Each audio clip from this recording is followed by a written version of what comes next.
প্রায় ৮ বছর পর আইপিএলে চেনা ছন্দে পেসার মুস্তাফিজুর রহমান।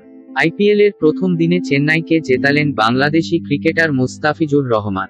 এ যেন ধ্বংসস্তূপ থেকে ফিনিক্স পাখির মতো উঠে আসা। আইপিএলে চেন্নাইয়ের জার্সিতে মণিমুগ্ধকর এক শুরু হলো বাংলাদেশি এ পেসারের। তার খেলায় মুগ্ধ ক্রিকেট দুনিয়া।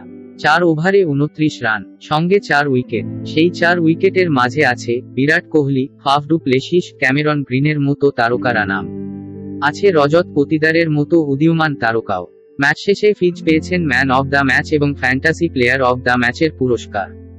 উদ্বোধনী ম্যাচে দারুণ বোলিংয়ের সুবাদে ম্যাচসেরা পুরস্কারও নিজের করে নেন। এমন পারফরম্যান্সের পরও কিনা জরিমানার কবলে পড়তে হতে পারে এই বাঁহাতি পেসারকে, কিন্তু কেন?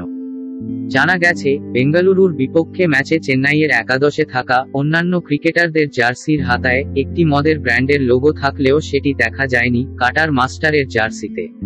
জানিয়ে রীতিমতো প্রশংসায় ভাসছেন বাংলাদেশি ক্রিকেটার। তবে জার্সিতে মদের ব্র্যান্ডের লোগো ছাড়া মাঠে নামার এ ঘটনায় জরিমানার মুখোমুখি হতে পারেন ফিজ। যদিও এ বিষয়ে তিনি সিএসকের ম্যানেজমেন্টের কাছ থেকে অনুমতি নিয়েছিলেন কিনা সে বিষয়ে এখনো কিছু জানা যায়নি।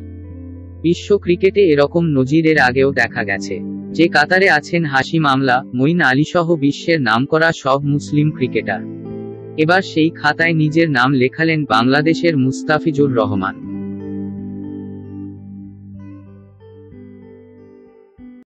আরও নিত্য নতুন খবর পেতে চ্যানেলটি সাবস্ক্রাইব করে আমাদের পাশে থাকুন এবং আপনার মূল্যবান মন্তব্য কমেন্টসে লিখে জানান।